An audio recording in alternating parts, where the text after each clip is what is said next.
Every weekday, millions of commuters push through the noise, the bright lights, and the packed carriages of the London Underground. But after the last train departs and the public exits, the atmosphere down in the tunnels completely inverts.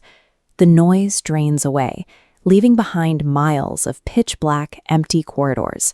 It is down here, in the dead of night, that maintenance workers and night watchmen find themselves entirely isolated. The logs they keep are filled with things they cannot logically explain. Workers report hearing heavy footsteps pacing along empty platforms and catching the distinct smell of burning smoke where there is no fire. At Elephant and Castle Station, this nocturnal activity has even earned a name. They call it the Runner. Night staff alone in the facility report hearing the terrifying sound of someone sprinting full speed down the locked corridors. These experiences are so common, they have become a deeply entrenched part of transit worker culture. The Northern Line is haunted by its own long history. Deep underground, the dark environment acts as a psychological pressure cooker. It takes real historical tragedies, combines them with subterranean physics, and turns that mixture into deeply unsettling sensory experiences. To understand why these workers experience these phenomena, we have to look at how trauma imprints on a location. When a massive loss of life occurs suddenly in a confined space, the history of that tragedy embeds itself into the institutional memory of the people who work there. On October 14, 1940, over 600 people crowded into Balham Station to shelter from the Blitz. Above them, a bomb struck the street, ripping a massive crater through pavement and rupturing the water mains. More than 60 people died in the deluge of debris and water. Decades later, at King's Cross Station in 1987, a tiny fire started beneath a wooden escalator. Due to a physical phenomenon called the trench effect, those flames shot up the angled shaft with explosive speed. The intense heat of the disaster claimed 31 lives and forced a complete overhaul of fire safety procedures across the entire underground network. Today, modern maintenance engineers are heavily trained on the specifics of the King's Cross fire, and it is those exact workers patrolling the station alone after hours who frequently report smelling phantom smoke or feeling sudden surges of intense heat radiating from the modern escalators. These sensory spikes are a manifestation of collective psychological trauma. Because the staff possess such deep, ingrained knowledge of the station's tragic history, their own brains trigger sensory warnings when they find themselves alone in the dark. This psychological weight extends far beyond modern disasters. At Bank Station, the network plunges into some of London's deepest historical disruptions. For over a century, people in this area have reported sightings of the Black Nun. Local lore identifies her as Sarah Whitehead, a woman who spent decades wandering the area in heavy mourning clothes after her brother was executed for forgery in 1812. There is a very literal foundation for the dread surrounding this particular station.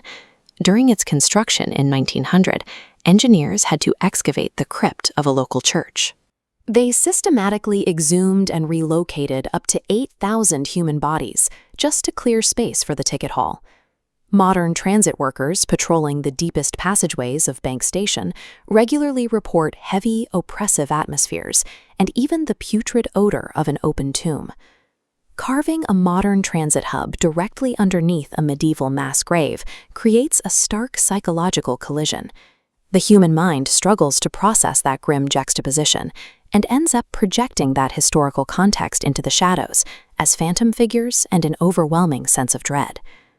But the most terrifying location on the network provides a perfect example of how the environment itself can weaponize this dread.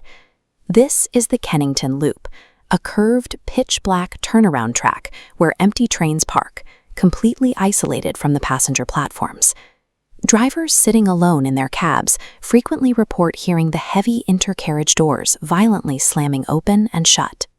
They describe the terrifying sound of the mechanical doors sequentially slamming, one by one, moving from the back of the empty train straight toward the driver's seat. This diagram shows the architectural cause of the phenomenon. Scientific investigators found that the tight curvature of the Kennington Tunnel acts as an acoustic resonator. It traps and amplifies infrasound, extremely low-frequency sound waves generated by the mechanics of the deep underground. These specific sound waves fall below the threshold of human hearing, but they carry enough physical energy to affect human biology. The infrasound physically vibrates the inner ear and the eyeball of anyone sitting inside the loop. This intense biological vibration triggers a cascade of physiological symptoms. Drivers experience severe nausea, a sudden fight-or-flight panic response, and visual flickering in their peripheral vision. Sitting in a pitch-black tunnel, starved of visual information, the human brain tries to make sense of this mechanically induced panic.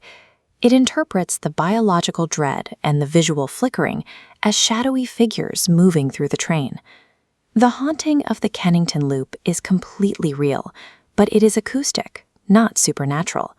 The unique architecture of the tunnel creates a massive resonator that mounts a physical attack on the human nervous system. Whether sparked by the residual trauma of a disaster, the psychological weight of a mass grave, or the invisible acoustic physics of a deep tunnel, the eerie encounters reported on the Northern Line produce genuinely terrifying physical experiences. The London Underground functions as an incredible living time capsule. Millions of modern commuters interact with the darkest fragments of the city's history every single day, completely unaware of the layers beneath them. Science can neatly categorize exactly why an acoustic wave makes our eyes flicker, or why the dark makes us panic. Yet, that biological explanation doesn't make the pitch-black isolation of the deep underground any less terrifying. The next time you find yourself alone on an empty train and feel a sudden, inexplicable chill in the air, remember that the heavy weight of history might be riding right there in the carriage with you.